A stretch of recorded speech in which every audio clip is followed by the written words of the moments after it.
दोस्तों नमस्कार। मेरठ में हुए सौरभ राजपूत के मामले में रोजाना एक के बाद एक कई चौंकाने वाले खुलासे हो रहे हैं। इस पूरे मामले को आज 4 दिन का वक्त गुजर चुका है। 4 दिन गुजर जाने के बाद इस केस में अब एक और बड़ा और भयानक खुलासा हुआ है। खुलासा ये हुआ है कि अब मुस्कान जेल में इंजेक्शन मांग रही है, क्योंकि 2019 से जिस तरह से वो लगातार ड्रग्स और तमाम तरह के नशे अपने प्रेमी साहिल के साथ मिलकर ले रही थी, अब जेल में जाने के बाद वो तड़प रही है बुरी तरह से और वहाँ पे नशा मांग रही है। इस बारे में चर्चा करेंगे। दूसरी चर्चा ये करेंगे कि इस पूरे केस में जहाँ सौरभ राजपूत का परिवार मुस्कान रस्तोगी के माता पिता यानी कविता रस्तोगी और उनके पिता जो हैं प्रमोद रस्तोगी, इन दोनों के ऊपर आरोप लगाए जा रहे हैं कि ये दोनों इस पूरे मामले में शामिल हैं। न सिर्फ हैं बल्कि इन्होंने पूरी तरह से अपनी बेटी की हर कंडीशन में मदद की थी। तो भाई साहब, ये लोग अब ये दावा कर रहे हैं कि ये मुस्कान की पैरवी अब किसी भी तरह से नहीं करने वाले हैं। ये बातें मुस्कान को बता दी गई हैं। मुस्कान ने क्या रिएक्शन दिया इस बात को सुनकर, वो सुनेंगे तो आप और भी चौंक जाएंगे।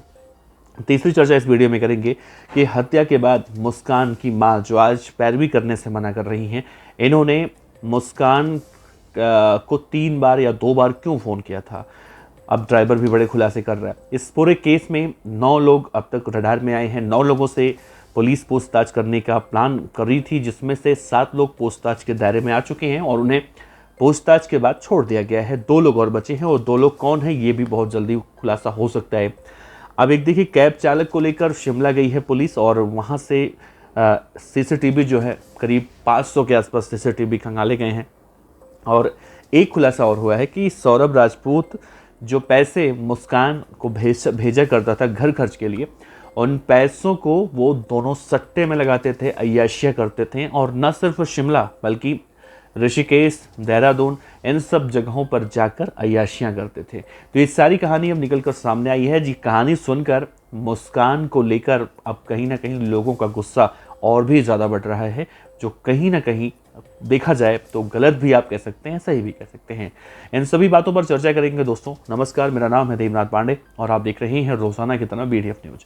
सबसे पहले आपको बताते हैं इस पूरे मामले में मुस्कान ने आखिर क्यों, उसके घर वालों ने क्यों कह दिया कि हम पैरवी नहीं करेंगे। साहिल के घर वाले अब क्या कह रहे हैं, देखिए। इस पूरे मामले में जो मेरठ जेल के ADG हैं, उन्होंने मुस्कान से कहा कि भाई, तुम्हारे घर वाले तुमसे बहुत ज़्यादा नाराज़ हैं। तुमने जो जघन्य हत्याकांड किया है, तो तुम्हारे घर वाले मना कर रहे हैं, किसी भी तरह से तुम्हारी पैरवी वैरवी नहीं की जाएगी।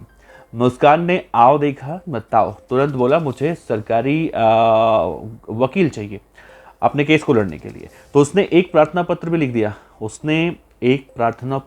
दिया। मतलब इतनी तेजी। दरअसल मुस्कान की इन हरकतों को गौर किया जाए तो समझा जा सकता है कि मुस्कान के अंदर पेशेंस नाम की कोई चीज़ नहीं है। मुस्कान से ये कहते ही कि तुम्हारे घर वाले अब नहीं लड़ेंगे, तो अपने घर वालों से मिलती, घर वालों को मिलने के लिए बुलाती, किसी भी जगह मिलने के लिए बुलाती। लड़ते नहीं लड़ते अलग बात थी, लेकिन अब उसने प्रार्थना पत्र लिख दिया है जेल अधीक्षक के जरिए और उसने मांग की है कि उसे सरकारी वकील दिया जाए, क्योंकि वो असमर्थ है।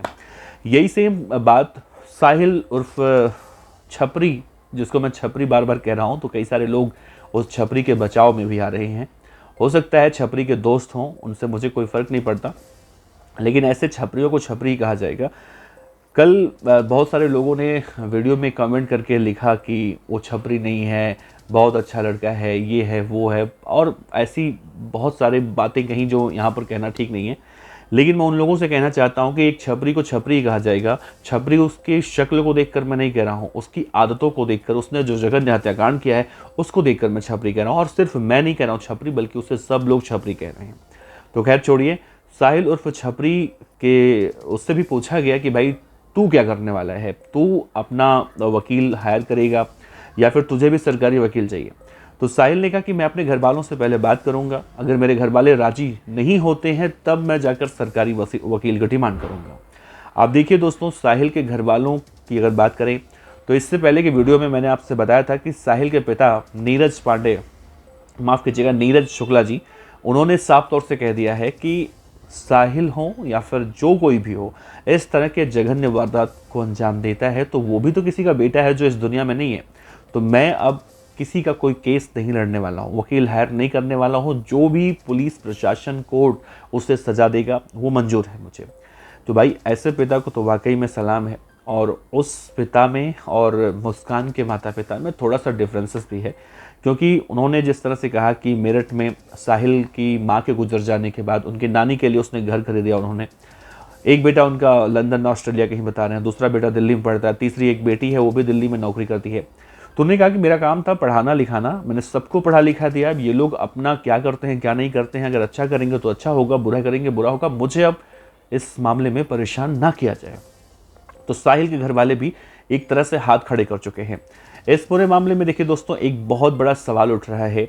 सवाल इसलिए भी उठ रहा है क्योंकि सौरभ के घर वाले अब मुस्कान के माता पिता पर भी आरोप लगा रहे हैं, साले पर भी आरोप लगा रहे हैं।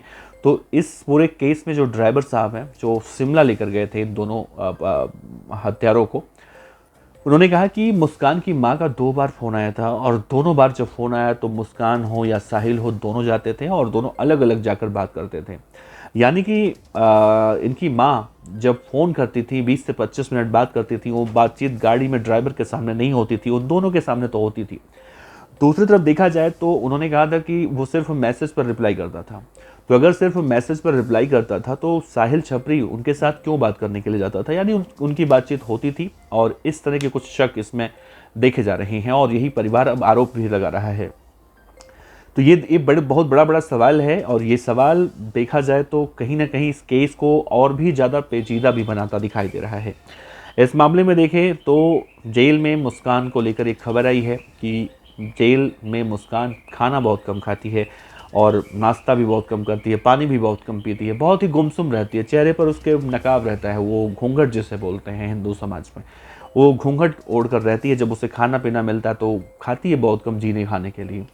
शायद लोग ये सोच रहे हैं कि उससे अफसोस हो रहा है, तो उसे अफसोस नहीं हो रहा, दरअसल वो वहाँ से निकलना चाह रही है। मैंने एक बात कही कि मुस्कान के अंदर पेशेंस नाम की कोई चीज़ नहीं है, तो अब मुस्कान जल्दी से जल्दी बेल पर बाहर आना चाह रही है और कहा जा रहा है कि इन सब से निपटने के लिए उन्हें जो ज़रूरत है ड्रग्स की, वो ड्रग्स मिल नहीं रहा है इन दोनों को, तो ये दोनों पूरे उतावले हो रहे हैं और इंजेक्शन की मांग कर रहे हैं।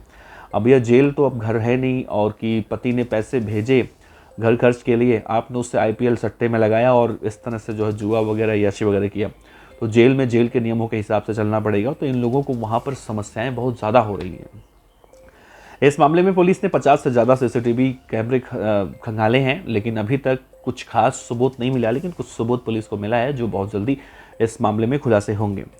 अब देखिए एक चीज़ और देखी जा रही है कि इन दोनों लोगों को देखा जाए तो ऐसा केस हिंदुस्तान में तो भाई एक से बढ़कर एक केस अभी तक हमने देखे हैं, लेकिन एक ऐसा केस है जो सब कुछ है, आरोपी भी पकड़े गए हैं, डेड बॉडी भी मिल चुकी है और कौन कौन आरोपी है सब पुलिस जानती है, जेल में है, लेकिन उसके बाद भी इस पूरे मामले में एक नए नए एंगल निकल कर सामने आ रहे हैं।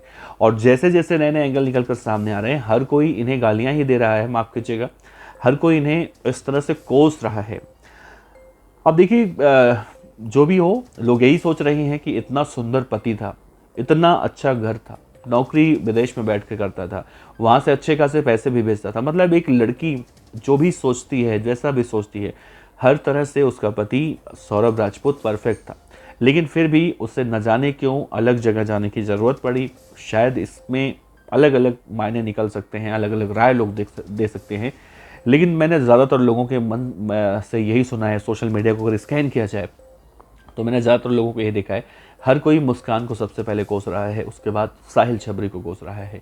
तो अब देखिए दोस्तों, अब इन दोनों का आगे क्या होने वाला है नहीं पता, लेकिन इस पूरे मामले में जो 9 लोग मतलब पूछताछ के रडार पर आए हैं, उसमें मेडिकल स्टोर, डॉक्टर और वो ड्रम जो जहाँ से खरीदा गया था, इन सब लोगों से रडार पे कहने का मतलब है इनसे पूछताछ की गई है। 2 ऐसे लोग हैं जिनसे अभी पुलिस ने पूछताछ नहीं किया है, लेकिन बहुत जल्दी दावा किया जा रहा है कि पुलिस इन दोनों लोगों से भी पूछताछ करेगी, ताकि इस पूरे मामले में और क्या राज हैं दबे हुए वो निकल कर सामने आए। मुस्कान, साहिल, ये दोनों दरअसल बहुत पहुँचे हुए खिलाड़ी हैं और एक चीज़ देखा जा रहा है, घर वालों को लेकर इसलिए भी लोग शक कर रहे हैं, खासतौर से मुस्कान के माता पिता पर। जब इनके घर पर वो उनकी पोती या नातिन जो भी आप समझ लीजिए आते थे रहने के लिए, और वो एक सवाल नहीं उठाते थे कि भाई तुम सैटरडे संडे 2 दिन कहाँ जा रही हो, किसके साथ जा रही हो, शिमला मनाली, पति तो तुम्हारा यहाँ पर है नहीं। ये एक बहुत बड़ा और पेचीदा सवाल है कि हर वीकेंड में आप कहाँ जा रही हैं, आपके पास पैसे कहाँ से आ रहे हैं और एकदम से बदलाव कैसे हो गया।